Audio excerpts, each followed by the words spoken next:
Hi guys, bonjour, ciao, annyeonghaseyo, hola. Welcome back to the Elegant Country Mom. I am Ilene. The weather is, well, it's a bit chilly out, but it's beautiful out. We got green leaves are out, we got flowers. Anyhow, for today's video, I would like to talk to you about how to make friends. I could not find my bug spray, so there's mosquitoes flying around me. Anyhow, I feel like in today's day and age of electronics, whether it's cell phones, computers, laptops, whatever the case may be, tablets, I feel like technology is very helpful, but at the same time it can be very lonely because it's hard to, I guess, get out of our comfort zones and to meet new friends. So anyhow, this video I'm going to be sharing 10 different habits or tips on how to open up and make friends. And I apologize for the lighting if my skin looks a bit washed out. I have tried several different locations out here, and no matter what I do, my skin I might just look a little bit pale for some odd reason on camera. Not sure why, but anyhow, let's get into it. Step number 1 is, when it comes to making friends as an adult, it can be really intimidating. It can be a bit scary. So step 1 is to realize the fear of making friends is in your head. I realize not everyone is afraid of making friends, but let's face it, as we grow up, it's like our natural ability to just connect with people goes down the drain. As kids, when you look at kids, they have like this fundamental principle of they want to do something that's fun.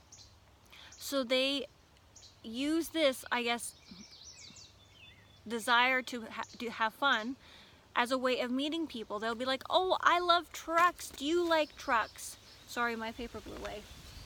And then they kind of just connect that way. Whereas as adults, we tend to get carried away with the hubbub of life, whether go to work, pick the kids up from school, this, that, and the next thing. And it's like, because of everything else in our lives, because our lives are so busy, we kind of lose this ability. So when we want to make friends, it's like it has become, it's not in our nature anymore. So step 1 is to realize your fear is in your head. Number 2 is to begin with people that you know. This could be like trying to reconnect with old friends. Little backstory, when I became a mom, I had lost touch with several really close friends that I knew from elementary school, high school, that sort of thing.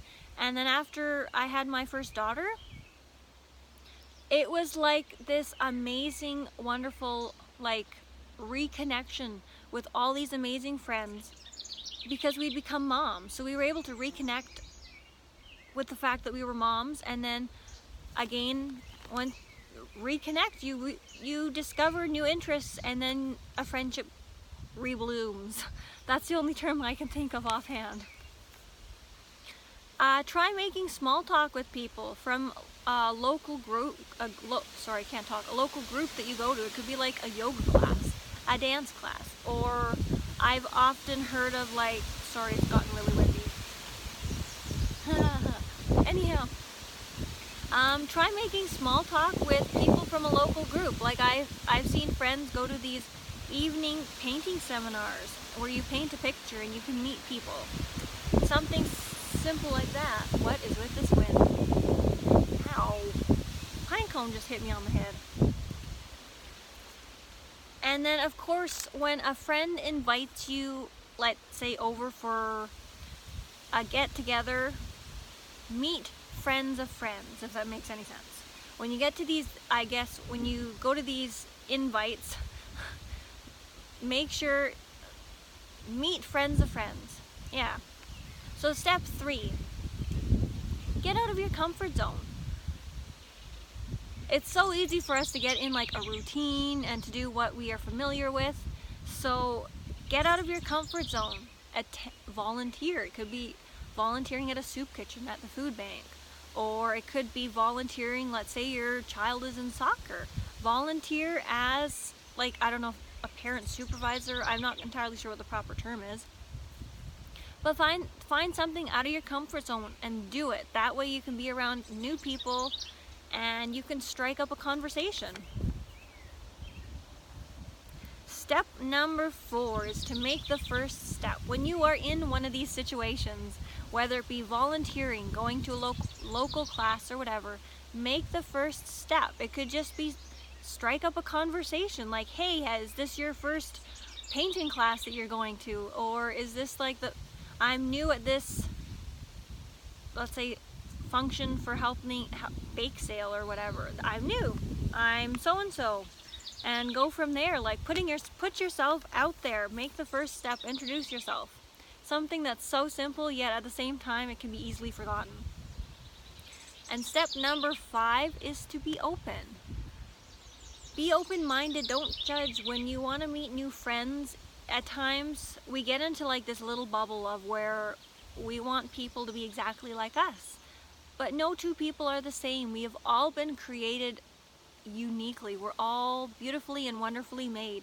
We're all unique. So we need to be open-minded when it comes to meeting new people, because we all come from different backgrounds. We have different hobbies, different life stories, and that's what makes life beautiful, because we're all unique. Step number 6, I can't count, 6, sorry, is to get to know the person. Chit chat, share interests, maybe swap numbers, because that way you can stay in touch. But yeah, get to know the person. And then of course step number 7 kind of is connected with step number 7 is to connect. Allow yourself to open up and to connect. And this could be just something as simple, like I realized I've said interests lots, but when you are meeting new people, you do want to share what you're interested in, because it helps the conversation to flow. It helps to share different ideas that add to the conversation, that helps you to get to know the other person better. And through all of this is number 8 is to be you. I realize in these different scenarios, outing scenarios, get-togethers, whatever, it's so easy to forget who you are, and it could be because all of a sudden, say you're shy, step number 1, your fear creeps back in, and you're afraid, will they like me? Will they think I'm silly for saying something, or whatever the case may be. Don't be afraid. Be you.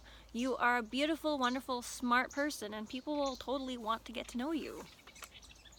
Number 9 is to be there for them. Of course, this is probably closer down to once you become acquaintances and